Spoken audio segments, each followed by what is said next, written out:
जी, अस्सलाम वालेकुम। और हम लोग जो है वो एक्टिविटी बेस्ड कॉस्टिंग कर रहे थे।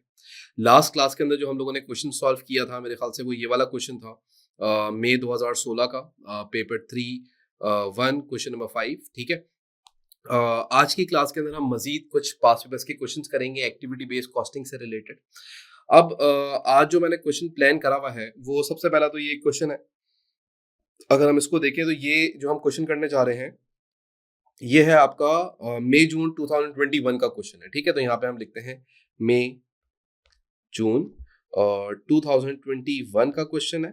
और पेपर है ये 3-2। ठीक है जी, तो ये P3-2 है, ABC का हम सवाल करने जा रहे हैं। अच्छा, अब ये रीसेंट सवाल क्यों कर रहे हैं हम लोग? रीसेंट सवाल इसलिए कर रहे हैं ताकि अभी आपको आइडिया हो कि आजकल के दौर के अंदर सवाल किस टाइप का आता है। अच्छा देखो, कॉन्सेप्ट विल नेवर चेंज। सवाल आप अब से 5 साल पुराना कर लें, 6 साल पुराना कर लें या आज का कर लें, concept will never change. But अगर कुछ चेंज होता है तो शायद उसका कुछ तरीकेकार पूछने का थोड़ा चेंज हो जाता है, जिसकी वजह से बच्चा शायद थोड़ा सा कंफ्यूज भी होता है सवाल के अंदर। लेकिन उसूलन कभी भी कॉन्सेप्ट नहीं चेंज होता, यानी कोई नया कॉन्सेप्ट अप्लाई नहीं हो रहा होगा अगर वो नया सवाल है। ठीक है, सबसे पहले तो ये अपने पास कुछ चीजों को क्लियर रखिएगा। सबसे पहले ना, हम इस सवाल को पढ़ना स्टार्ट करते हैं। ये मैंने पास पेपर में से ही निकाला है रिसेंट सवाल। तो ये आपका इनसेट वाला पेज है। सबसे पहले बोलता है कि यार एक डी लिमिटेड है, produces 2 products, sofas and tables. ठीक है जी, एक डी लिमिटेड कंपनी है, वो 2 टाइप के प्रोडक्ट्स बनाती है, सोफा बनाती है और टेबल्स बनाती है। Budgeted data for coming year related to 2 products are as follows. अच्छा जी, अब इन्होंने आपको बजटेड डेटा दे दिया। बजटेड डेटा का मतलब आपको हमेशा क्लियर होना चाहिए, this is the forecasted data. ये एस्टिमेटेड डेटा है, ये एक्सपेक्टेड डेटा है कि फ्यूचर के अंदर जो अगला साल आने वाला है, कमिंग ईयर जो है, उसके अंदर ये सब हो सकता है हमारे बिजनेस के अंदर। यानी कि इन्होंने ऐसा सोचा है कि अब जो अगला साल आ रहा है उसमें हमारे जो सोफा है और जो टेबल है उसकी जो सेल्स एंड प्रोडक्शन हम करेंगे, यानी जो बनाएंगे और बेचेंगे, वो 5,000 यूनिट सोफा और 2,000 यूनिट सोफा और 5,000 यूनिट्स टेबल को बनाएंगे और बेचेंगे। बोलता है जो डायरेक्ट मटेरियल का खर्चा आएगा पर यूनिट, तो हर एक यूनिट पे सोफा बनाने में $300 का खर्चा और टेबल बनाने में $190 का खर्चा आएगा। इसी तरीके से डायरेक्ट लेबर को अगर आप देखें तो लेबर बोलता है कि एक यूनिट बनाने पे लेबर को आपको 250 देना पड़ेगा और एक यूनिट बनाने पे लेबर को आपको $160 देना पड़ेगा टेबल का। बोलता है direct labour rate per hour, यानी कि लेबर को घंटे के हिसाब से कितने पैसे देते हो। एक सोफा बनाने के लिए लेबर को आप $50 देते हो और एक टेबल बनाने के लिए लेबर को आप $40 देते हो। बोलता है मार्कअप जो है, यानी कि आप अपनी कॉस्ट के ऊपर कितना प्रॉफिट मार्कअप रखते हैं, तो 30% आप प्रॉफिट रखेंगे अपना सोफा पे और 20% आप प्रॉफिट रखेंगे अपना टेबल्स पे। आगे वो बोलता है कि यार budgeted fixed overhead cost are 600,000, यानी कि जो तुम्हारे बजट फिक्स्ड ओवरहेड है ना, जो तुम्हारे प्रोडक्शन ओवरहेड्स हैं, वो तुम्हारे फिक्स्ड प्रोडक्शन ओवरहेड्स 6 लाख के हैं। मैंने बोला ठीक है। आगे बोलता है कि भाई D limited uses direct labour hours to absorb fixed overhead cost. बोलता है कि जो डी लिमिटेड है ना, वो क्या करती है, जब वो अपना ओएआर निकालती है, यानी कि ओवरहेड एब्जॉर्प्शन रेट निकालती है, तो वो यूज क्या करती है, डायरेक्ट लेबर आवर्स यूज करती है। अच्छा, अगर तुम नोटिस करो ना, तो इस पूरी इंफॉर्मेशन के अंदर डायरेक्टली तुम्हें लेबर आवर्स नजर नहीं आ रहे। लेबर आवर्स नहीं नजर आ रहे। हमें नहीं पता कि यार कितने लेबर आवर लगे होंगे इन सोफा और टेबल्स को बनाने में। लेकिन आपको एक बात पता है कि अगर आप नोटिस करें तो आपके पास लेबर को एक सोफा बनाने में कितना पैसा पे करते थे? सर, $250 पे करते थे। यानी कि सोफा जो आपके पास बनते थे, वो एक सोफा बनने पे लेबर को आप पैसे देते थे $250। और हर एक घंटे का लेबर तुमसे कितना पैसा लेती थी? सर, हर एक घंटे का लेबर मुझसे पैसा लेती थी $50। तो अगर मैं इन दोनों को आपस में डिवाइड कर लूं ना, तो मुझे पता लग जाएगा कि एक सोफा कितनी देर में लेबर बनाती थी, यानी एक सोफा बनाने में लेबर कितना टाइम लगाती थी। सर, कैसे पता लग रहा है? भाई टोटल पैसे मैंने उसको ये दिए, पर घंटे के पैसे मैं ये देता था, तो कितने घंटों के पैसे दिए होंगे सोफा बनाने में, डिवाइड कर लो। तो भाई डिवाइड करके हम लोग कुछ करते हैं कैलकुलेशन। तो भाई आप इसको डिवाइड करें तो कितना आ जाएगा, 250 डिवाइडेड बाय 50, तो ये आ गया 5। यानी कि 5 आवर लगते हैं एक सोफा सेट बनाने में, यानी कि एक सोफा बनाने के अंदर आपकी लेबर को। इसका मतलब यही हो गया इस बात का। और इसी तरीके से अगर हम टेबल के बारे में बात करें, तो जो तुम्हारा टेबल है उसके लिए तुम एक यूनिट का कितना पैसा देते हो? सर, $160 देते हैं। और एक घंटे का पैसा कितना देते हो? सर, $40 देते हैं। तो 160 डिवाइड बाय 40, वैसे ये 4 घंटे बनना चाहिए, तो 4 घंटे लगते हैं तुम्हारे क्या बनने में, टेबल बनने में। अब अगर तुम्हें ओएआर निकालना है तो वो किसकी बेसिस पे निकालना है? डायरेक्ट लेबर आवर की बेसिस पे। तुम्हें ये पता होना चाहिए कि सोफा और टेबल्स को मिला के टोटल कितने घंटे लेबर ने काम किया। तो भाई बड़ा सिंपल है, 5 घंटे एक सोफा बनाने में लेबर लगाती थी, तो लेबर ने टोटल सोफा बनाए कितने? 2000। और 4 घंटे एक टेबल को बनाने में लेबर लगाती थी, तो 5000 टेबल्स पे कितने घंटे लगाए होंगे? तो टोटल नंबर ऑफ आवर्स तुम्हें ऐसे पता लग जाएंगे। तो 5 multiply by 2000 is equal to 10,000। तो 10,000 आवर्स लगे तुम्हारे सोफा बनने में। और इसी तरीके से 4 मल्टीप्लाई बाय 5,000, तो ये 20,000 आवर्स लगे तुम्हारे टेबल्स बनने में। तो इन टोटलिटी जो लेबर ने टोटल कितने घंटे काम किया? सर 10,000 घंटे यहां काम नजर आ रहा है उसका, और 20,000 घंटे यहां काम नजर आ रहा है। सो इन टोटल 30,000 आवर्स आपकी लेबर ने काम किया है। अब यहां पे अगर तुम ऑप्शन देखो तो बोलता है calculate the overhead absorption rate. 2 marks के लिए, 2 मार्क्स के लिए तुमने OAR कैलकुलेट करना है। तो भाई हम लोग पहला पार्ट करते हैं, और जो कि हमारा पहला पार्ट है उसके अंदर हम लोग OAR निकालेंगे। तो अब OAR निकालने के लिए हम क्या बोलेंगे? सबसे पहले तो हम देखेंगे हमारे OAR के लिए प्रोडक्शन ओवरहेड्स हैं कितने। OAR, overhead absorption rate, estimated rate, which is 600,000। दिए हुए थे सवाल के अंदर के ओवरहेड्स कितने हैं? 600,000 के, divided by direct labour our. अब डायरेक्ट लेबर आवर्स तुम अपने पास अभी कैलकुलेट करके आ चुके हो पीछे, और वो टोटल कितने बन रहे हैं? 30,000 बन रहे हैं। इसकी वर्किंग अभी हम लोगों ने पीछे करके देखी है। 30,000 कैसे बन रहा है? 10,000 प्लस 20,000, इजी। अब तुम लोग क्या करो, अब तुम एक OAR कैलकुलेट कर लो। तो भाई हम लोग OAR कैलकुलेट कर लेते हैं। 6 लाख डिवाइडेड बाय 30,000, तो ये बन रहा है $20, यानी कि $20 पर लेबर आवर।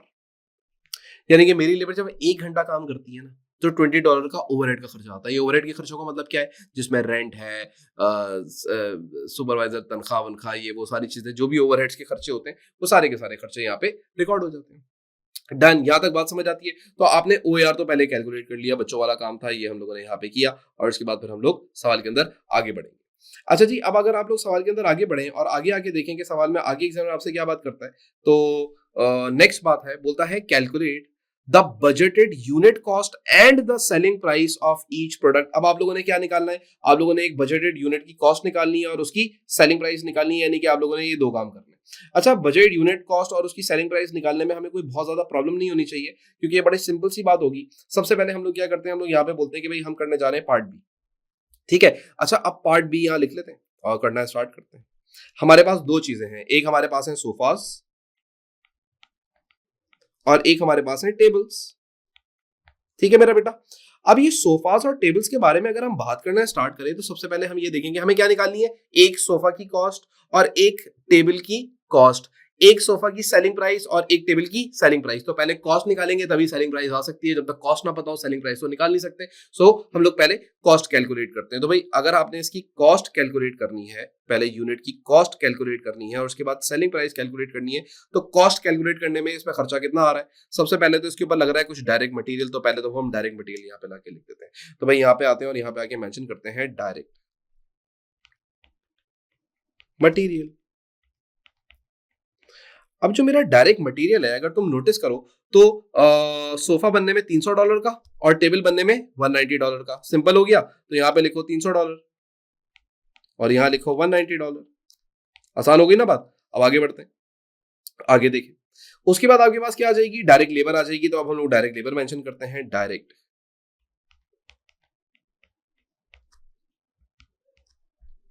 लेबर। मेरा बेटा जो तुम्हें डायरेक्ट लेबर यहाँ पे गिवन है, अगर तुम नोटिस करो तो तुम्हारे पास पर यूनिट, एक यूनिट बनने पे लेबर का कितना खर्चा आता है? $250 का सोफा बनने में और $160 का टेबल बनने में। तो यहाँ पे हम लिखेंगे 250 एंड 160। तो यहाँ लिखते हैं 250 और यहाँ लिख देते हैं 160। फिर उसके बाद आपके पास और तो कोई यहाँ पे चीज नजर नहीं आ रही, लेकिन आपने OAR निकाल लिया, तो अब आप अपने ओवरहेड्स को भी रिकॉर्ड करेंगे यहाँ पे। तो हम लोग आ जाए फैक्ट्री ओवरहेड्स रिकॉर्ड कर लेते हैं। Factory overheads. अब ये फैक्ट्री ओवरहेड्स कैसे रिकॉर्ड होंगे, जरा गौर से देखिएगा। आप मुझे ये बताएं कि आपके पास जो सोफा बनता था, एक सोफा बनने में कितना टाइम लगता था? सर अभी आपने उधर कैलकुलेट किया था कि एक सोफा बनने में 5 घंटे लगते थे। तो मेरा बेटा अगर एक सोफा बनने में 5 आवर लग रहे हैं, तो ओवरहेड का खर्चा कितना आएगा? सर पर घंटे ओवरहेड का खर्चा $20 आता है। तो सोफा बनने पे 5 इंटू 20 कर दें, आपके पास आंसर आ जाएगा।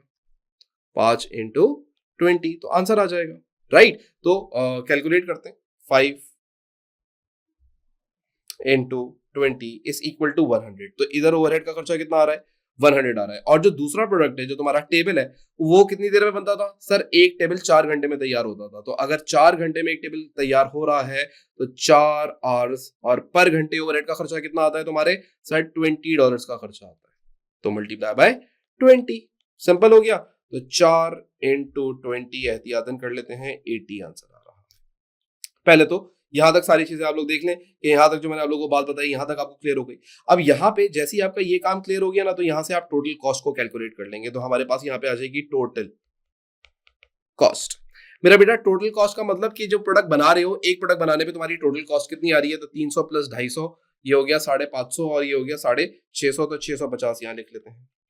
और ये आपके पास हो गया 190 प्लस 160 प्लस 84 430।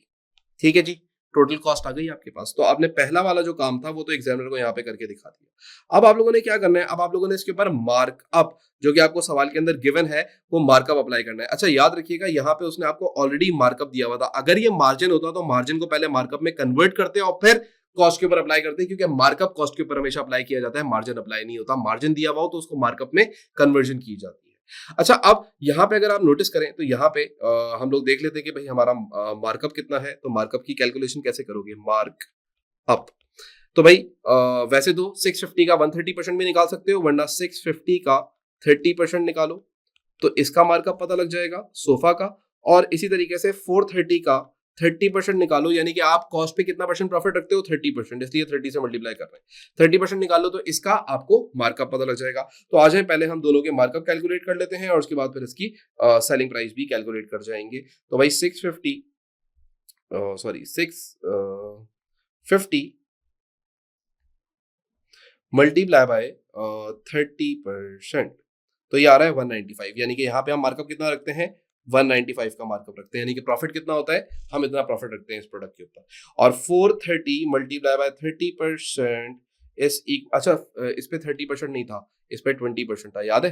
तो मैं गलती से इस पे भी 30 लगा रहा था, तो इसको सही कर लीजिएगा। इस पे 30 नहीं था, इस पे 20 था। याद आ गई बात? ठीक है, तो दोबारा कर लेते हैं। 430 इंटू 20 डिवाइडेड बाय 100, तो ये हमारे पास आ रहा है 86। यानी कि इसके ऊपर हम कितना प्रॉफिट रखते हैं? 86 का प्रॉफिट रखते हैं। तो अब आप लोगों ने यहाँ पे क्या चीज कैलकुलेट करनी थी? आपने दूसरी चीज कैलकुलेट करनी थी, प्रोडक्ट की यूनिट की सेलिंग प्राइस। तो भाई कैसे कैलकुलेट करोगे? कुछ भी नहीं करना।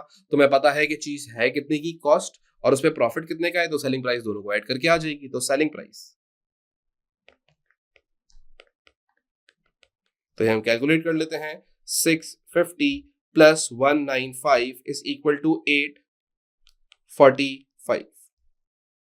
ठीक है, ये इसकी सेलिंग प्राइस आ गई। और जो दूसरी प्रोडक्ट है वो है 430 प्लस 86, तो ये आ गई 516। तो ये हम लोगों ने दोनों चीजों को कैलकुलेट कर लिया। यहाँ पे हम लिख लेते हैं 516। क्लियर हो गई बात यहाँ तक? तो यह आप लोगों ने एग्जामिनर को शो कर देना है कि एग्जामिनर भाई आपने मुझसे दो चीजें मांगी थी। एक चीज आपने मुझसे मांगी थी टोटल कॉस्ट पर यूनिट, ठीक है, और एक चीज आपने मुझसे मांगी थी सेलिंग प्राइस पर यूनिट। ये मैंने दोनों आपको पर यूनिट के अंदर कैलकुलेट करके रख दी। ये मैंने आपको कैलकुलेट करके per unit the. I hope कि ये वाला जो बात थी ये भी आपको अगेन क्लियर हो गई होगी। अब हम सवाल के अंदर आगे बढ़ते हैं। यहाँ तक क्लियर है ना? देख लें, सब लोग देख लें, सबको क्लियर है ये वाली बात? इसमें तो कोई टेंशन नहीं है ना। जितनी बातें मैंने यहाँ पे करी, पहले मैंने क्या करा, मैं दोबारा रिवाइज भी करवा देता हूँ। मटेरियल लिखा, लेबर लिखी, फैक्ट्री के ओवरहेड्स निकाले। ओवरहेड्स निकालने के लिए मुझे पहले ओएआर चाहिए था, तो ओएआर कैलकुलेट किया, जिसके लिए एक वर्किंग की जरूरत थी, आवर्स निकाल लेते। एंड देन फिर मैंने टोटल कॉस्ट पर यूनिट निकाली। ये याद रखिएगा, ये कॉस्ट, टोटल कॉस्ट जो हमारे पास आई है, ये पर यूनिट यूनिट है, एक यूनिट की, एक चीज। डन हो गई बात? अच्छा जी, अब अगर हम लोग यहां तक देख लें और ये सारी चीजें हमें क्लियर हो जाएं तो हम लोग आगे बढ़ते हैं। और अब अगला पार्ट देखते हैं। अब अगला पार्ट क्या बोलता है? Calculate the budgeted total profit for D limited for the upcoming year. अब आप लोगों ने क्या निकालना है? टोटल प्रॉफिट निकालना है। यार टोटल प्रॉफिट के अंदर कोई मसले की बात थोड़ी। टोटल प्रॉफिट का मतलब क्या है? टोटल प्रॉफिट कहना चाह रहे हैं कि भाई पूरा प्रॉफिट बता दो कितना हो रहा है। तो भाई अगर हम इसका टोटल प्रॉफिट निकालना चाहें तो हम बहुत सिंपल तरीके से निकाल सकते हैं। सबसे पहले हमें क्या कहते हैं, सोफा और टेबल का सिर्फ प्रॉफिट चाहिए होगा, वो हमें ऑलरेडी पता है मेरे ख्याल से। सोफा का जो हमें प्रॉफिट आ रहा है वो इतना आ रहा है, और टेबल का जो है वो प्रॉफिट इतना आ रहा है, तो हम टोटल प्रॉफिट निकाल लेते हैं। आओ आपको दिखाते हैं कैसे। बेटा टोटल प्रॉफिट जब तुम निकालोगे ना, is this part C? Yes, this is part C. तो अब हम पार्ट सी करने जा रहे हैं, टोटल प्रॉफिट कैलकुलेट करने जा रहे हैं मेरा बेटा। ये जो टोटल प्रॉफिट को कैलकुलेट करोगे, ये कैसे कैलकुलेट करोगे? सबसे पहले तो मुझे बताओ, जो तुम्हारा सोफा है, एक सोफा पे तुम कितना प्रॉफिट कमा रहे हो? सर हम एक सोफा पे $195 का प्रॉफिट कमा रहे हैं, है ना? ऐसे ही है। तो भाई कुछ भी नहीं करो, तुम बोलो यहाँ पे 195, $1 195 का प्रॉफिट है, और इसको मल्टीप्लाई कर दो। टोटल कितने सोफे बेच रहे हो? सर हम बेच रहे हैं टोटल 2000 सोफास। तो भाई इसको 2000 से मल्टीप्लाई कर लो, सोफा से प्रॉफिट कितना आ रहा है वो पता लग जाएगा। कितना सिंपल हो गया। और इसी तरीके से जो टेबल है, तो वो टेबल, एक टेबल पे कितना प्रॉफिट कमा रहे हो? सर एक टेबल पे $86 का प्रॉफिट कमा रहे हैं। और टोटल मेरा बेटा टेबल्स बेची कितनी है तुमने? सर हम टोटल 5000 टेबल्स बेचेंगे, तो 86 मल्टीप्लाई बाय 5000 यहाँ पे आ जाएगा। एक टेबल से प्रॉफिट कितना है? 86 का। टोटल प्रॉफिट निकालने के लिए किससे मल्टीप्लाई करोगे? टोटल टेबल से, जो कि है 5000 पे। सिंपल मैथमेटिक्स, काम करते जाओगे होता जाएगा, कोई ऐसी मुश्किल बात नहीं है इसके अंदर भी। अच्छा अब अगर हम लोग इसको देखें तो ये आंसर क्या आएगा? 195 multiply by 2000, so it makes 3,90,000। तो 3,90,000 का प्रॉफिट हो जाएगा आपको सोफा बेच के। और इसी तरीके से 86 multiply by 5000 is equal to 4,30,000। तो 4,30,000 का प्रॉफिट हो जाएगा आपको क्या बेच के? टेबल्स बेच के। तो in order to calculate total profit of the business, तो दोनों को ऐड कर लेंगे। तो दोनों को ऐड कैसे करेंगे? 4,30,000 प्लस 3,90,000, ये हमारे पास आ गया 8,20,000। मेरा बेटा इसको गौर से देख लो, जितनी बातें मैंने अभी तक करी हैं सारी बातें सबको क्लियर होनी चाहिए, इसके अंदर कोई भी कंफ्यूजन या कोई भी प्रॉब्लम नहीं होनी चाहिए। जितनी मैंने अभी बात करी है 8,20,000 तक तो हम लोग पहुंच चुके हैं। इसके अंदर हमारे जो प्रॉफिट है ये 8,20,000 रुपए का प्रॉफिट आ गया। अब हम लोग आगे बढ़ते हैं सवाल में, और अब हम देखते हैं हमसे अब एग्जामिनर क्या मांग रहा है। अब वो बोलता है एडिशनल इन्फॉर्मेशन। मैंने बोला हाँ सही है, बताओ क्या एडिशनल इन्फॉर्मेशन। अच्छी बात है, जितनी इन्फॉर्मेशन सवाल में मिलेगी उतना मेरे लिए सवाल आसान होगा जिंदगी में, जाहिर सी बात है, चीजें पता लगेंगी। बोलता है a newly recruited management accountant advise that D limited should use activity based costing to allocate fixed overhead cost to the two products.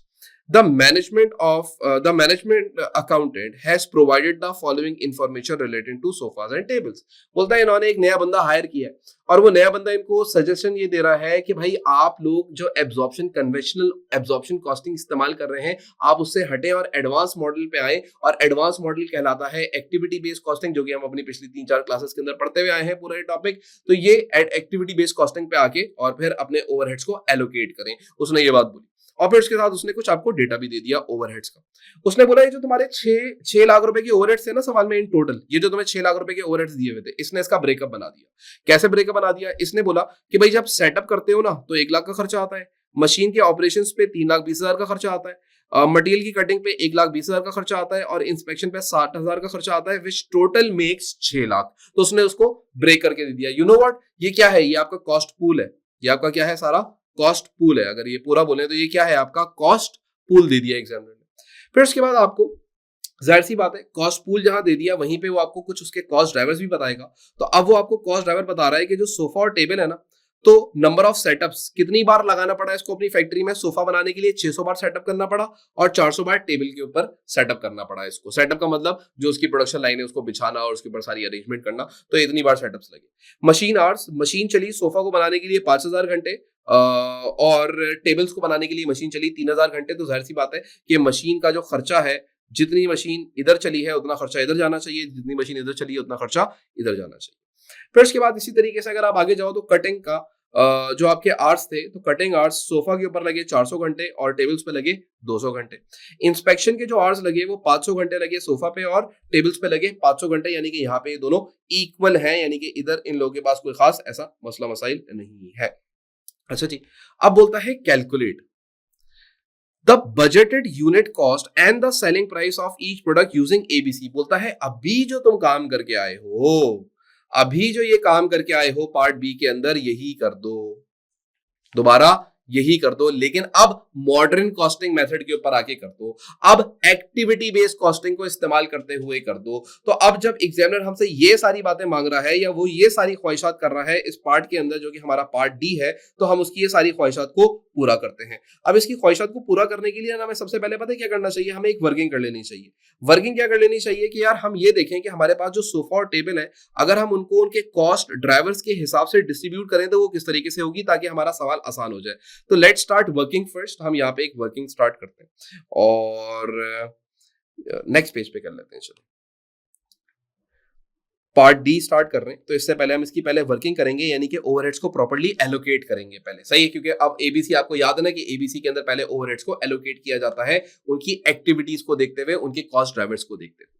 अच्छा, अब अगर हम लोग यहाँ पे बात करें तो अगर आप यहाँ पे नोटिस करें तो सबसे पहला हमारे पास जो था वो सेटअप ओवरहेड्स थे। तो सेटअप यहाँ पे चलो पहले वो लिख लो, सोफास एंड टेबल्स। अब मर्जी आप वर्किंग यहाँ कर लें, बाद में कर लें, जहां जरूरत पड़े वहां तब जाके कर लें, कोई मसला नहीं है ऐसे। लेकिन मैं क्योंकि पढ़ा रहा हूँ तो पढ़ाते हुए मेरी कोशिश होती है कि मैं जितनी वर्किंग दिखा सकूं उतनी वर्किंग मैं आपको लास्ट में दिखाऊंगा। ठीक है, दिस इज ऑल वर्किंग। ठीक है, अगर हम बात करें सेटअप कॉस्ट के बारे में, तो जो तुम्हारी सेटअप कॉस्ट है वो है कितनी, यहाँ पे सवाल पे दी हुई थी हमें सेटअप कॉस्ट वॉस्ट 1 लाख। ठीक है जी, चल अब आ जाए, अब निकालते हैं सेटअप कॉस्ट। मेरा बेटा मुझे बताओ तुम्हारी सेटअप कॉस्ट टोटल कितनी है, 1 लाख की है। लेकिन ये जो 1 लाख की सेटअप कॉस्ट है, ये तुमने जो सेटअप्स लगाए उसकी वजह से ही आई। तो मुझे बताओ कि तुम्हारा सोफा पे कितने सेटअप लगे, 600, और टेबल्स पे कितने सेटअप लगे, 400। तो which makes total of 1000 setups, यानी कि टोटल कितने सेटअप्स लगे हैं, 1000 सेटअप्स लगे हैं। तो भाई 1000 सेटअप्स, इसको डिवाइड करते हैं। क्लियर हो गई बात। तो तुम्हें कॉस्ट पता लग जाएगी पर सेटअप की। किसकी कॉस्ट पता लगेगी, पर सेटअप की कॉस्ट पता लग जाएगी। अब जब तुम्हें पर सेटअप की कॉस्ट पता लग रही है तो आ जाए हम इसको कैलकुलेट कर लेते हैं। पहला कितना था, 600 और दूसरा 400 था। ठीक है जी, तो जो भी आंसर आ रहा है आपके पास जरा निकालें इसको। पहले 1 लाख, कैलकुलेशन मेरे साथ साथ करिएगा। 1 लाख डिवाइडेड बाय 1000 पहले कर लें, तो ये आपके पास आ गया 100। ठीक है, पर सेटअप की कॉस्ट 100 रुपए की है और इसको आप मल्टीप्लाई करेंगे। सोफा बनाने के लिए कितनी बार सेटअप लगाना पड़ा, 600 बार। तो मल्टीप्लाई बाय 600, 60,000 आ जाएगा ये। ठीक है, तो 60,000 यहाँ पे लिख देंगे। और टेबल्स बनाने के लिए कितनी बार सेटअप लगाना पड़ा था, 400 बार सेटअप लगाना पड़ा था। तो एक सेटअप लगने का 100 रुपए का खर्चा आता है, तो 400 बार सेटअप लगा होगा तो 40,000 का खर्चा आ जाएगा। तो यहाँ पे आप 40,000 लिख दोगे। अब आप देखो आपके ओवरहेड्स एलोकेट हो गए, यानी कि टोटल सोफा पे इतने और टोटल टेबल्स के ऊपर ओवरहेड्स इतने एलोकेट हो गए। उसके बाद दूसरा ओवरहेड पे आ जाओ। अगला जो ओवरहेड है वो है तुम्हारे पास मशीन ऑपरेशंस, जिसका खर्चा कितना है, 3,20,000 रुपए का है। अब ये जो 3,20,000 रुपए का मशीन ऑपरेशंस का खर्चा है, यहाँ पे लिखते हैं machine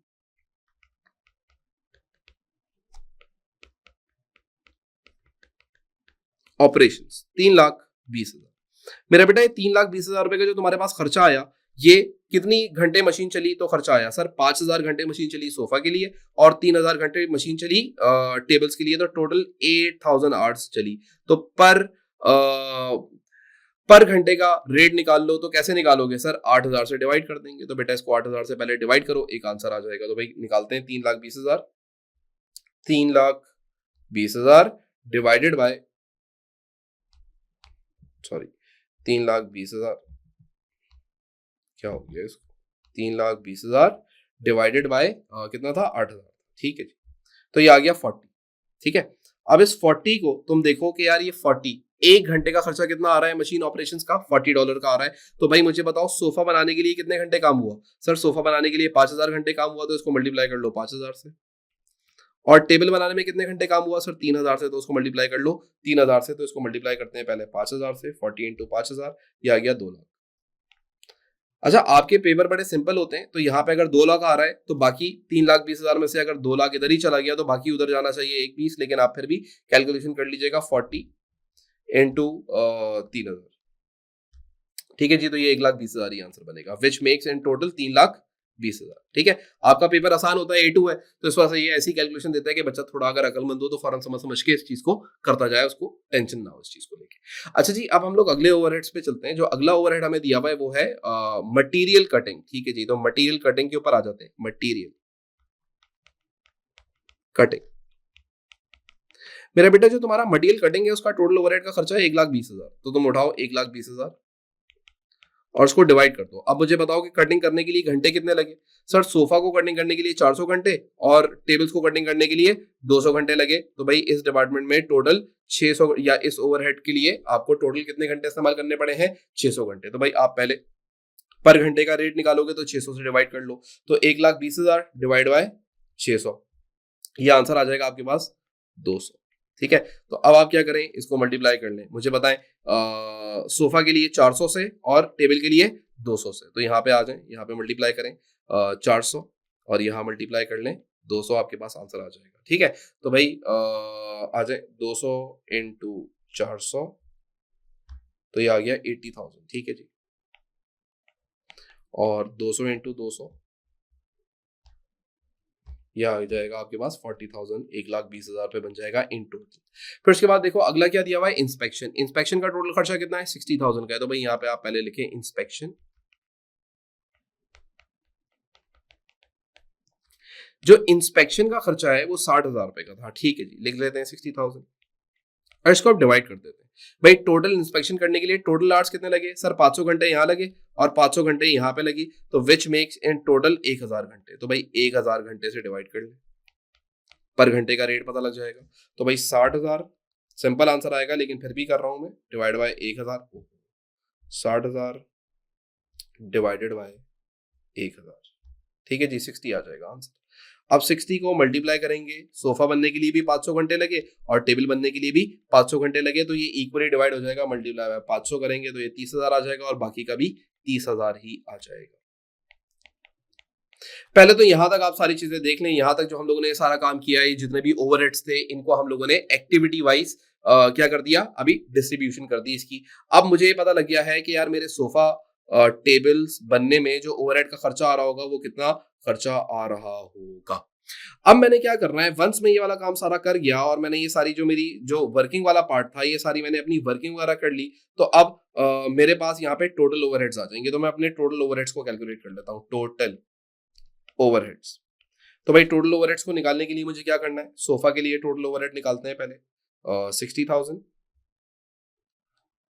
plus 2 lakh plus 80,000 plus 30,000, तो ये बन रहे हैं 3,70,000। यानी कि जो टोटल ओवरहेड्स का खर्चा आया कितने थे, टोटल 6 लाख थे, तो 6 लाख में से 3,70,000 रुपए का खर्चा किस पे आ गया, तुम्हारे सोफास पे। बाकी का खर्चा जाहिर सी बात है, या तो चाहो तो इसको 6 लाख में से माइनस कर दो या फिर डायरेक्ट इनको प्लस कर लो, एक ही बात बनेगी। 40,000 प्लस 120,000 प्लस 40,000 प्लस 30,000, तो ये बन रहा है 2,30,000 रुपए। और 2,30,000 में अगर तुम ऐड करो ना 3,70,000, तो 6 लाख बनना चाहिए, 3,70,000, तो पूरे 6 लाख रुपए बन रहा है। इसका मतलब जो तुमने ओवरहेड्स कैलकुलेट करे यहाँ पे, इसके अंदर कोई भी गलती के चांसेस नहीं है। अब यहाँ पे जो तुमने ओवरहेड्स कैलकुलेट करे ना, ये इन टोटल कर लिए, यानी कि तुम्हारे सोफा कितने बने थे, तुम्हारे सोफा बने थे मुझे जहां तक याद पड़ता है 2,000 और टेबल्स 5,000, तो ये जो सोफा थे ना ये पूरे 2,000 के ओवरहेड का खर्चा कितना आएगा और टेबल्स के 5,000 टेबल्स के ओवरहेड का खर्चा कितना आएगा। लेकिन हम लोगों ने यहाँ पे सवाल के अंदर क्या निकालना है, हम लोगों ने यहाँ पे निकालना है ओवरहेड पर यूनिट। ठीक है, तो हम यहाँ पे ओवरहेड कॉस्ट पर यूनिट निकालते हैं, तो उसके लिए हम क्या करेंगे, इसको डिवाइड कर देते हैं। ठीक है, तो किससे डिवाइड करेंगे, डिवाइड कर देंगे इसको टोटल नंबर ऑफ यूनिट्स। तो मेरा बेटा सोफा 2,000 बने थे और टेबल्स 5,000 बनी थी, इसको डिवाइड कर लो, तुम्हारे पास आंसर आ जाएगा ओवरहेड कॉस्ट पर यूनिट। तो यहां पे हम लिखते हैं ओवरहेड कॉस्ट पर यूनिट। अब जो तुम्हारी ओवरहेड कॉस्ट पर यूनिट आएगी वो कैसे आएगी, 3,70,000। अब जरा देखिएगा काम की बात, 3,70,000, 370,000, ये सारी वर्किंग आप कर रहे हो ना, तो आपको आगे क्वेश्चन करना बड़ा सिंपल हो जाएगा। 3,70,000 डिवाइड बाय 2,000 विच मेक्स 185, तो ये ओवरहेड का खर्चा कितना आ रहा है, 185 का ओवरहेड का खर्चा आ रहा है यूजिंग एबीसी। जबकि इधर तुम्हारे पास ओवरहेड का खर्चा कितना आया था, यहाँ पे तुम्हारे पास खर्चा आया था $100 का सोफास के ऊपर, लेकिन यहाँ पे कितना आया तुम्हारे पास, अभी 185 का खर्चा आया। और इसी तरीके से 2,30,000 डिवाइडेड बाय 5,000, तो ये आ जाएगा आपके पास 46। पहले आपके पास ओवरहेड का खर्चा कितना आ रहा था, यहाँ पे 80 का खर्चा आ रहा था, लेकिन एक्चुअल के अंदर वो खर्चा कितना बन रहा है अब एबीसी यूज करते हुए 46 का खर्चा बन रहा है मेरे पास। तो मैं यहाँ 46 रिकॉर्ड कर लेता हूँ, $46। अब मैं जो पार्ट डी मुझसे मांगा था एग्जामिनर ने, मैं उसको सॉल्व कर देता हूँ 2 मिनट के अंदर। Calculate the budgeted cost unit, यानी कि एक यूनिट की कॉस्ट और एक सेलिंग प्राइस यूजिंग एबीसी। तो मैं एबीसी यानी कि ओवरहेड्स को तो एलोकेट कर चुका, मुझे पता लग गया कि ओवरहेड का खर्चा कितना आएगा, सर वो ये आएगा। ठीक है, तो अब आप लोगों ने कुछ भी नहीं करना है, अब आप लोग सिंपल सा काम करेंगे और वो सिंपल सा काम आपकी 2 से 3 लाइनों के अंदर ही हो जाना चाहिए। सबसे पहले आप यहाँ पे लिखें डायरेक्ट मटेरियल, डी पार्टी चल रही है, ठीक है। तो हम लोग यहाँ पे पहले 2 कॉलम्स बना लेते हैं, सोफास एंड टेबल्स। मेरे बेटा तुम्हारे पास सबसे पहले ना कुछ चीजें बड़ी क्लियर होनी चाहिए। अब जल्दी जल्दी तुम्हारा क्वेश्चन सॉल्व हो जाएगा, क्योंकि सारा मेन काम तुमने इस क्वेश्चन का खत्म कर दिया। सबसे पहले तुम लिखोगे यहाँ पे डायरेक्ट मटेरियल, जो कि सवाल में स्ट्रेट अवे गिवन था, और वो कितना गिवन था आ जाए, अगर आप भूल गए तो 300 और 190। तो यहाँ पे रिकॉर्ड कर लेंगे 300 और यहाँ रिकॉर्ड कर लेंगे 190। ठीक है मेरा बेटा। फिर उसके बाद आप आगे आ जाओ, तो लेबर का खर्चा कितना आ रहा था सर, 250 और 160 लिख लें। डायरेक्ट लेबर 250 और 160, ठीक है। फिर उसके बाद 6 को पता नहीं क्या हो गया हमारे, सही कर लेते हैं इसको, 160 मेरा बेटा। फिर उसके बाद आप लोग क्या करेंगे, अब आप अपने ओवरहेड्स को रिकॉर्ड करेंगे। अच्छा, अब जो आपके ओवरहेड्स थे वो आप ऑलरेडी कैलकुलेट कर चुके हैं, तो अब आपको इसमें परेशान नहीं होना कि यार आपके ओवरहेड्स के साथ क्या मसला है। तो यहाँ पे आप लिखेंगे फैक्ट्री, अलग कलर से लिखते हैं, फैक्ट्री ओवरहेड्स।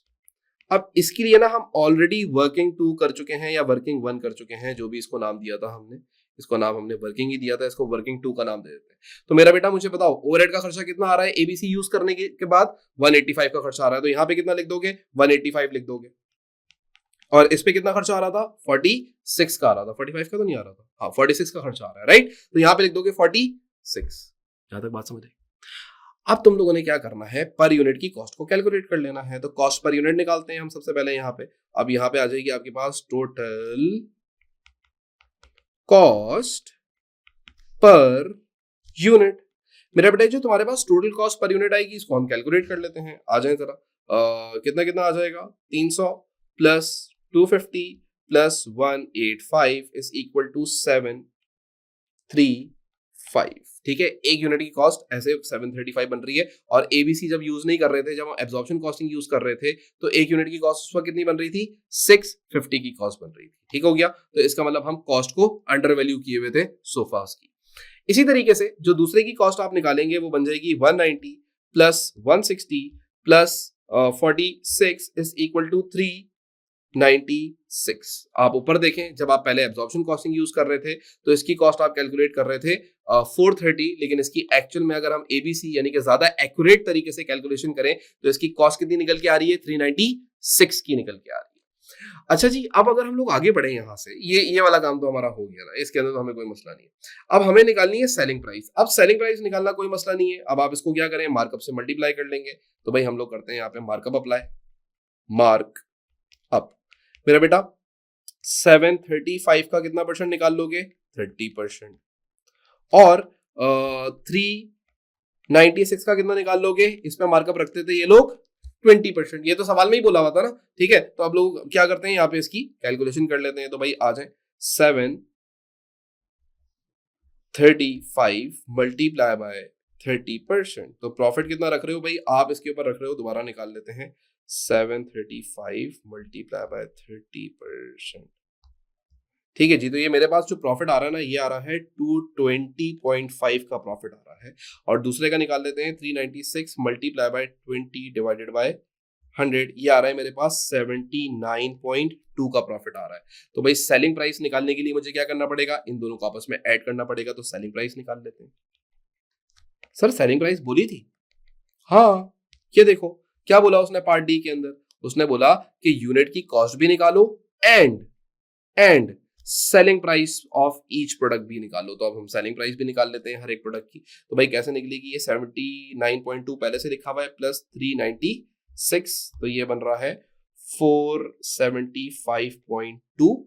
और दूसरा जो है वो 735 प्लस 220.5 इज इक्वल टू 955.5। ये हमारे पास क्या आ गई, ये हमारे पास इसकी सेलिंग प्राइस आ गई है, ठीक है। तो ये हम लोगों ने इसकी सेलिंग प्राइसेस को भी कैलकुलेट कर लिया। अब आगे बढ़ते हैं सवाल के अंदर। सवाल में अच्छा अब देखो, तुम्हारा जो सारा टाइम वेस्ट होना था वो कहाँ होना था, यहाँ पे होना था, तो वो वर्किंग में ही होना था सारा। तो हम लोगों ने ये ऊपर पूरी वर्किंग करके पर यूनिट निकालना था, तो हमने पर यूनिट निकाली। अच्छा अगर ये टोटलिटी में मांगता ना तो फिर हम ये वाली वैल्यू पुट करते हैं, यानी कि अगर टोटल में मांगता तो ये भी टोटल होता, ये भी टोटल होता, तो इसका भी क्या लिखते हैं, टोटल वाली वैल्यू। लेकिन अभी मैंने इसको इससे डिवाइड क्यों किया 2000 से, क्योंकि मुझे क्या चाहिए था, ओवरहेड कॉस्ट पर यूनिट चाहिए थी। इस वजह से मैंने इसको टोटल नंबर ऑफ यूनिट से डिवाइड करके पर यूनिट निकाल ली, ठीक है। इधर मैं ये नहीं रख सकता, इधर मैं 3,70,000 नहीं रख सकता। क्यों नहीं रख सकता, क्योंकि 3,70,000 रुपए तो पूरे 2,000 यूनिट्स का ओवरहेड है, लेकिन मुझे सिर्फ एक यूनिट का ओवरहेड चाहिए था, तो मैंने 3,70,000 को डिवाइड कर दिया 2,000 से, तो पर यूनिट ओवरहेड का पता लग गया मुझे, ठीक है। अच्छा जी, अब वंस हमने ये वाला काम भी कर लिया, अब हम आगे बढ़ते हैं सवाल के अंदर, अगली चीज को देखते हैं। अब जो तुम्हारी अगली चीज है वो क्या बोलता है इसके अंदर आपसे, नेक्स्ट पार्ट है, और नेक्स्ट पार्ट के अंदर वो आपसे बोल रहा है एक्सप्लेन द रीजन, सुनिएगा जरा सवाल को, explain the reason for the change in the budgeted selling price between B and D for each product. ये बताओ कि क्या रीजन होगा, क्या रीजन हुआ है। देखो सबसे पहले ना आपने उसको कुछ भी नहीं करना, 2 मार्क्स के लिए ये बात हो रही है। आपने उसको बता देना है कि हम लोगों ने ज्यादा बेटर एलोकेशन की है ओवरहेड्स की using activity based costing, which gives more accurate result as compared to absorption costing, thereby there is a difference in selling price and the cost price of the products। Simple logic. क्या मतलब है इसका, कि हम लोग पहले क्या use कर रहे थे, एब्जॉर्प्शन कॉस्टिंग यूज कर रहे थे। एब्जॉर्प्शन कॉस्टिंग जो है वो इजी तो है, टाइम सेविंग तो है, बट मोर रियलिस्टिक नहीं है। तो हमने जब ज्यादा मोर रियलिस्टिक तरीका अपनाया एक प्रोडक्ट की कॉस्ट को कैलकुलेट करने के लिए, तो जाहिर सी बात है उसके अंदर जब आप एबीसी यूज करते हैं तो एबीसी यूज करते हुए आप एलोकेशन ऑफ ओवरहेड्स करते हैं यूजिंग द कॉस्ट ड्राइवर्स। तो कॉस्ट ड्राइवर्स को यूज करते हुए हमने ओवरहेड्स को एलोकेट किया, जिसकी वजह से कॉस्ट के अंदर डिफरेंसेस आ गए हैं, और जो एबीसी है वो ज्यादा बेहतर तरीका है। ये वो वाली बातें हैं जो आप शुरू में स्टार्टिंग के लेक्चर के अंदर अपने आप पढ़ते हुए आए थे। अच्छा एक चीज और याद रखिएगा, शायद मैंने ये बात ना बताई हो, भी पढ़ाते हुए मेरे दिमाग के अंदर आ रहा है। एबीसी ना सिर्फ तभी एप्लीकेबल है जब आपके बिजनेस के अंदर एक से ज्यादा प्रोडक्ट हो। अगर तुम एक से ज्यादा प्रोडक्ट बेच रहे हो ना तो एबीसी लगा सकते हो। अगर सिर्फ एक ही प्रोडक्ट बेच रहे हो तो ओवरहेड एलोकेशन कहां करोगे, एक ही प्रोडक्ट के ऊपर ही सारी जारी होगी, तो उसमें तुम एब्जॉर्प्शन कॉस्टिंग करो, एबीसी करो, कोई फर्क नहीं पड़ता, उसमें आंसर सेम ही आना है, प्रॉफिट सेम ही आने, कॉस्ट सेम ही आनी है। लेकिन जहां एक से ज्यादा प्रोडक्ट होगी वहां ये रेलेवेंस रखती है एबीसी कॉस्टिंग। तो कोई भी इदारा, कोई भी फैक्ट्री, कोई भी बिजनेस कोई एक प्रोडक्ट नहीं बनाता, वो एक से ज्यादा प्रोडक्ट्स बना रहे होते हैं, तो उनके लिए ज्यादा रेलेवेंट यही है कि वो एबीसी यानी कि एक्टिविटी बेस्ड कॉस्टिंग जो है उसका इस्तेमाल करें। तो ये आपका यहां तक ई पार्ट तक हो गया। अब हम बढ़ते हैं अगले पार्ट पे कि अगला पार्ट हमसे क्या पूछ रहा है।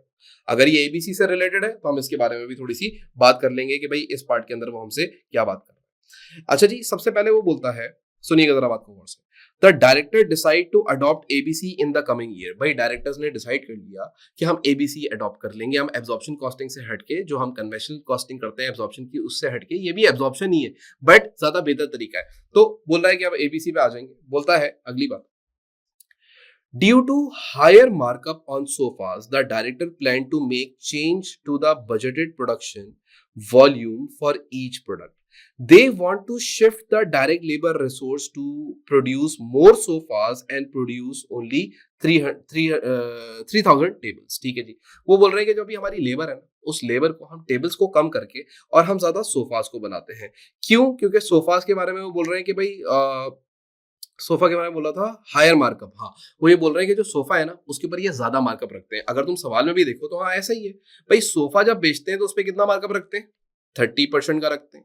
जब टेबल बेचते हैं तो कितने का मार्कअप रखते हैं, 20% का रखते हैं। तो हायर मार्कअप, हायर प्रॉफिट्स इनको कहां पे मिल रहे हैं, सोफास के ऊपर। तो ये क्या बोल रहे हैं कि जो हमारी लेबर है ना, वो लेबर जितना टाइम हमारी टेबल्स पे लगाती है, हम उसका टाइम वहां से टेबल से थोड़ा खींचेंगे, उस लेबर को टेबल से हटाएंगे और कहां पे लाके बिठाएंगे, सोफास बनाने के लिए। अच्छा अब जाहिर सी बात है सोफा बनाने वाली अलग लेबर होगी और टेबल बनाने वाली अलग लेबर होगी, क्योंकि एक्सपर्टीज और स्किल्स का फर्क होता है। जब प्रोडक्ट चेंज होती है तो लेबर भी चेंज हो रही होती है उसके साथ साथ, सही है। तो अब यहाँ पे वो करने वाला क्या है कि टेबल वाली लेबर को उठाएगा और उसको भी बोलेगा तुम भी सोफे ही बनाओ, क्योंकि सोफे पे ज्यादा मार्जिन है, ठीक है। अच्छा भाई बोलता है, अब जरा सुनिएगा, they want to shift the direct labor resource to produce more sofas and produce 3,000 tables only in the upcoming year. मेरी इतनी बातें समझ आ गई आप लोगों को क्या बोला इसमें।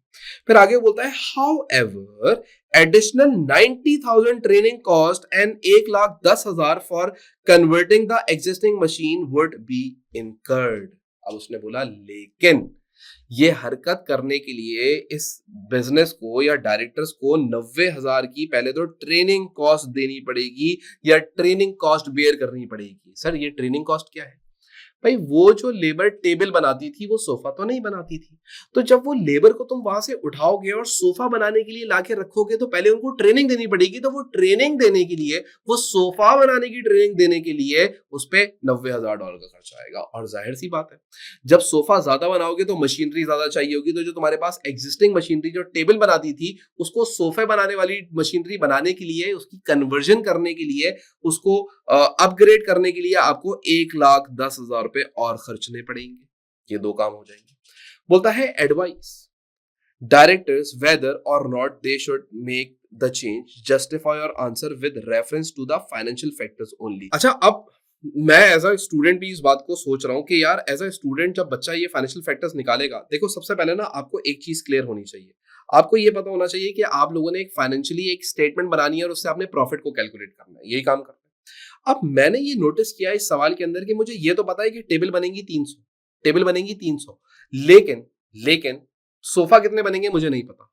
लेकिन सवाल में ना एक इतनी इतनी खतरनाक एग्जामिनर ने कॉन्सेप्ट अप्लाई किया, उसने यहाँ पे ना लिमिटिंग फैक्टर अप्लाई किया हुआ है जो मुझे नजर आ रहा है सवाल में। हम करके देखेंगे। यहाँ पे मुझे एक लिमिटिंग फैक्टर नजर आ रहा है, यानी कि सवाल के अंदर उसने बोला लेबर वो बाहर से नहीं लाया, जो बिजनेस में ही लेबर थी वही अवेलेबल थी। अब अगर मैं तुमसे बोलूं कि बिजनेस के अंदर लेबर जो तुम्हारे पास अवेलेबल थी वो कितने घंटे की अवेलेबल थी, ये बात मानते हो कि भाई हमारे पास जो लेबर थी टोटल वो 30,000 घंटे देती थी।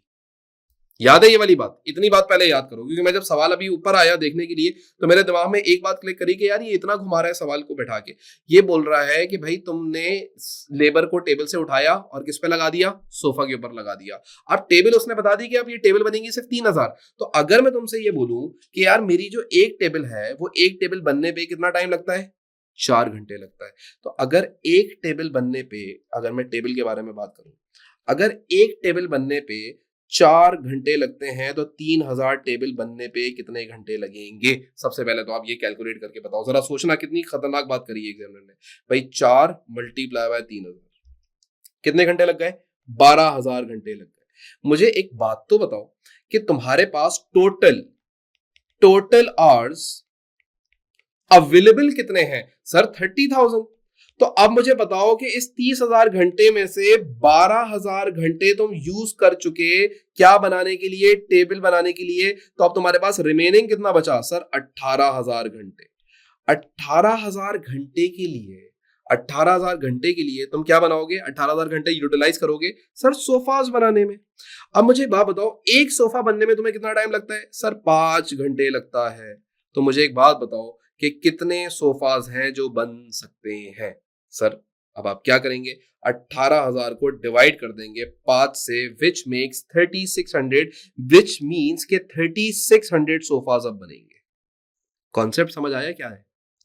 कॉन्सेप्ट समझ आया? अभी आपको घुमा के ले गया एएस के अंदर, और ए से घुमाते हुए लिमिटिंग फैक्टर से वो आपको यहाँ पे लेके आया, क्योंकि मैं सीधा सीधा सवाल पढ़ते पढ़ते चल रहा था, मुझे कहीं नजर नहीं आया कि यार ये सोफा, ये क्या बोल क्या रहा है कि सोफा। तो इसका मतलब उसने एक छोटा सा कॉन्सेप्ट आपका दोबारा चेक कर लिया। जो आप लिमिटिंग फैक्टर अभी ताजा ताजा पढ़ के आए होंगे तो वो ये वाला ही काम होता था। सही है। तो आपको यहाँ पे लिमिट कर दिया था कि आपके पास टोटल नंबर ऑफ आवर्स ये हैं और टेबल्स इतनी बनेंगी। तो अब ये बता दो सोफा कितने बनेंगे? सर 3600 सोफास बनेंगे। अब जब तुम्हें ये पता लग गया ना कि तुम्हारे पास जो सोफा है वो 3600 बनेंगे, तो अब तुम लोगों ने क्या करना है? अब तुम लोगों ने फाइनेंशियल फैक्टर यहाँ पे एग्जामिनर को शो करना शुरू कर देना है। सबसे पहले ना ये बात क्लियर रखिएगा कि मैंने करा क्या है। मैं दोबारा रिपीट करता हूँ। टोटल आवर्स आपके पास अवेलेबल कितने थे? टोटल आवर्स अवेलेबल, भाई टोटल आवर्स अवेलेबल थे 30,000 घंटे। 30,000 आवर्स अवेलेबल थे ना। टोटल लेबर 30,000 घंटे काम करती थी, जिसमें टेबल बनने में आपके 4 घंटे लगते थे, और 3,000 घंटे से मल्टीप्लाई करो तो 12,000 घंटे तो तुम्हारे चले गए टेबल बनने में। अब रिमेनिंग तुम्हारे पास कितने घंटे बचे सर? 18,000 घंटे।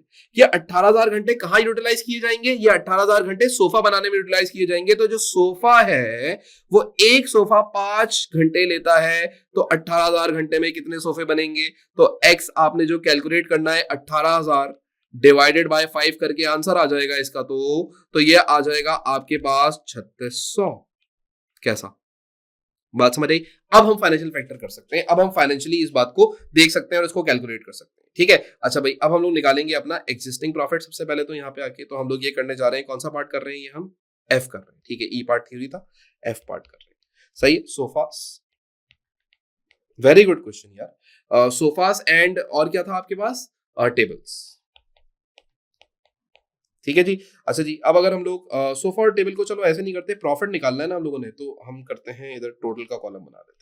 इधर लिखते हैं हम लोग एग्जिस्टिंग प्रॉफिट। मेरा बेटा जो तुम्हारा एग्जिस्टिंग प्रॉफिट है ना, वो कैसे निकलेगा, जरा सुनना मेरी बात को गौर से। सबसे पहली बात मुझे बताओ, तुम्हारे पास जो सोफा है वो कितने बन रहे हैं अभी इस करंट सिचुएशन में? सर 3600 बन रहे हैं। हर एक सोफा के ऊपर तुम प्रॉफिट कितना रखते हो? सर एबीसी के थ्रू हम हर एक सोफा के ऊपर प्रॉफिट रखते हैं 220.5 का। इतने के रख रहे हो? 220.5, तो इसको मल्टीप्लाई कर लो 220.5 से। और मुझे बताओ जो तुम्हारी टेबल्स हैं वो कितनी बन रही हैं? सर टेबल्स बनेंगी सिर्फ 3,000।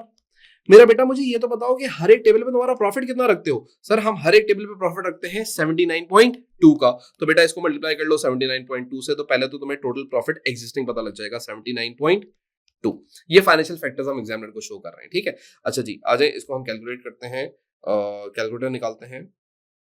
3600 मल्टीप्लाई बाय 220.5, ये आ जाएगा आपके पास 793,800, और 3000 मल्टीप्लाई बाय 79.2, ये आ जाएगा आपके पास 237,600, प्लस दोनों को ऐड कर लो 793800, तो ये बन जाएगा 1,31,400। ठीक है जी, तो 1,03,1400। तो सबसे पहले तो ये आपके पास प्रॉफिट आ गया। लेकिन आपके पास ये जो प्रॉफिट आपने ये कैलकुलेट किया है ना, अगर आप यहाँ पे देखें तो ये जो आप लोगों ने यहाँ पे प्रॉफिट कैलकुलेट किया है, इसके साथ कुछ कॉस्ट भी इनकर होगी। ये प्रॉफिट कमाने के लिए आपको क्या काम करना पड़ेगा? आपको एक काम करना पड़ेगा, 90,000 की ट्रेनिंग कॉस्ट देनी पड़ेगी, और 1,10,000 रुपए का क्या करना पड़ेगा? मशीन की कन्वर्टिंग कॉस्ट होगी आपकी। तो यहाँ पे आप करेंगे इस प्रॉफिट में से लेस। अब हम लोग यहाँ पे लेस करते हैं। सबसे पहले लेस,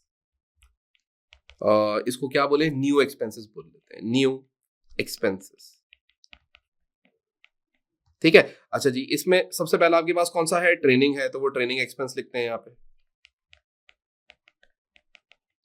ट्रेनिंग का जो खर्चा था वो कितने का था? 90,000 का था, वो इसमें से माइनस हो जाएगा प्रॉफिट में से। और उसके बाद फिर आपके पास क्या था? अल्लाह आपका भला करे, एक कोई मशीन की क्या थी? कन्वर्जन कॉस्ट थी। ठीक है जी, मशीन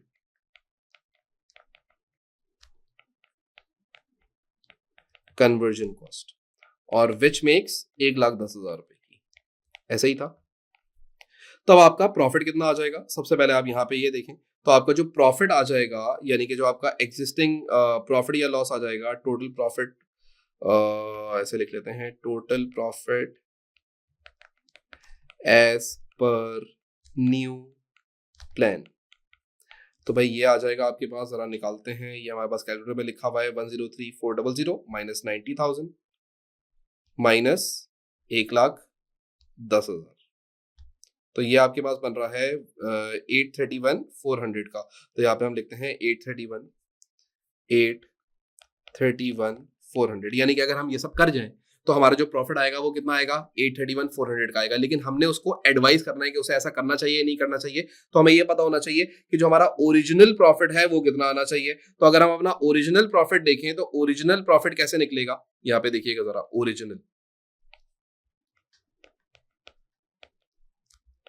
प्रॉफिट वो कैसे निकलेगा मेरा बेटा? सबसे पहले मुझे बताओ कि जो तुम्हारा सोफा है वो ओरिजिनली तुम कितने बना रहे हो? सर 2,000 बना रहे हो। और हर एक सोफा के ऊपर तुम्हें प्रॉफिट कितने का होता है? सर 220.5 का होता है। और मेरा बेटा तुम टेबल कितने बना रहे हो? सर अभी ओरिजिनली हम टेबल 3,000 बना रहे हैं, ऐसे ही था ना सवाल में, याद है ना सबको? ओरिजिनली अभी क्या काम चल रहा था कि जो तुम्हारे सोफा थे और जो तुम्हारे टेबल थे वो ऐसे ही चल रहे थे, ये 5,000 चल रहे थे, सॉरी 3,000 लिखा हुआ है, 5,000 चल रहे थे, 2,000 एंड 5,000, ठीक है। तो यहाँ पे हम आते हैं और यहाँ पे आके हम आपको दिखाते हैं ये टेबल्स बन रहे हैं 3,000 नहीं 5,000, और हर एक टेबल पे तुम्हें प्रॉफिट कितना हो रहा है वो तो यहाँ तुम अभी ऊपर लिख के आए हुए हो 79.2 का। तो ओरिजिनल प्रॉफिट देखते हैं कि हमारा ओरिजिनल प्रॉफिट कितना आ रहा है, ठीक है। तो भाई आ जाए कैलकुलेट करते हैं, 2000 मल्टीप्लाई बाय 220.5, तो ये आ रहा है हमारे पास 441,000 का, ठीक है। और ये कितना आ जाएगा 50,000, सॉरी 50,000 लिख दिया मैंने, बहुत जज्बाती हो गया मैं सवाल को लेके, 5,000, तो 5,000 मल्टीप्लाई बाय 79.2, तो ये आ गया तुम्हारे पास 396,000।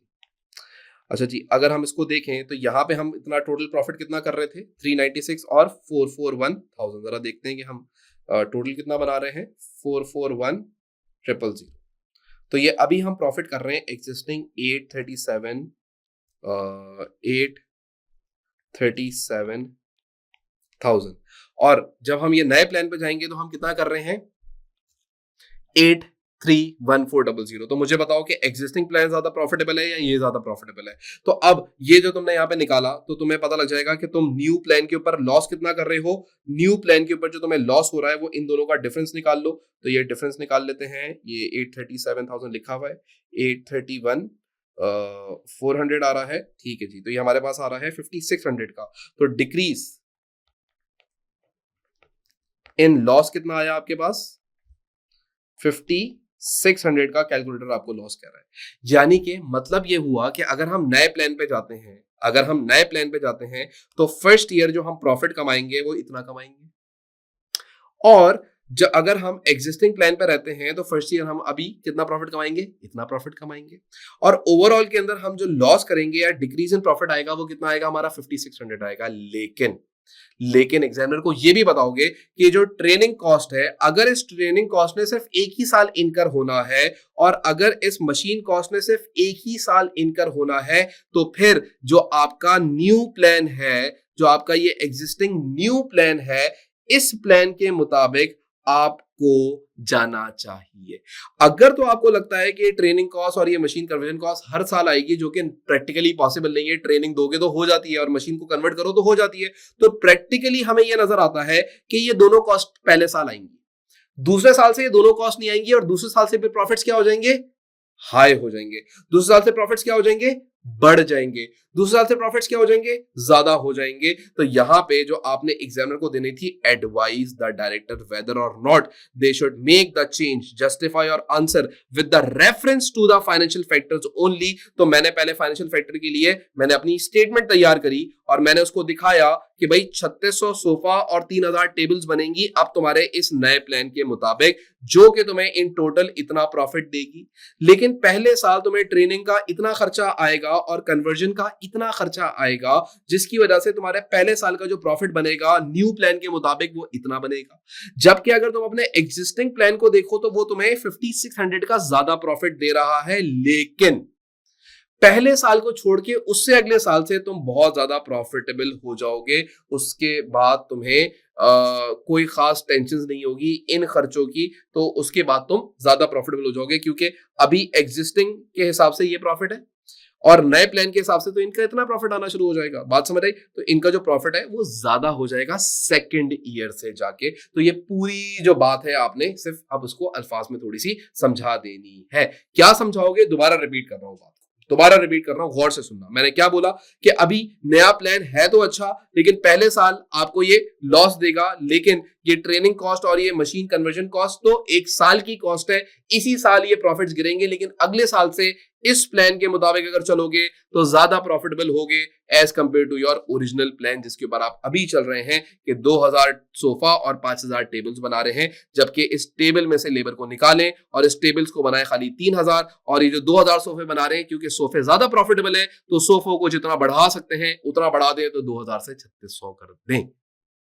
कॉन्सेप्ट समझ आया? बड़े मजे का पॉइंट था ये जो पार्ट है पूरे सवाल में, पूरा सवाल मुझे लगता है कि ये बहुत ही कोई बच्चों वाला सवाल था, लेकिन यहाँ आके उसने आपसे वाकई में एक दिमाग खोलने वाली बात करी कि यार आपको ये आता है या नहीं आता। तो भाई अल्हम्दुलिल्लाह हमारे पूरे 25 मार्क्स आए, डिस्टिंक्शन यहाँ पे हमारी इंशाल्लाह ताला आ सकती है। इस क्वेश्चन के अंदर हमने कोई भी अल्हम्दुलिल्लाह गलती नहीं करी है।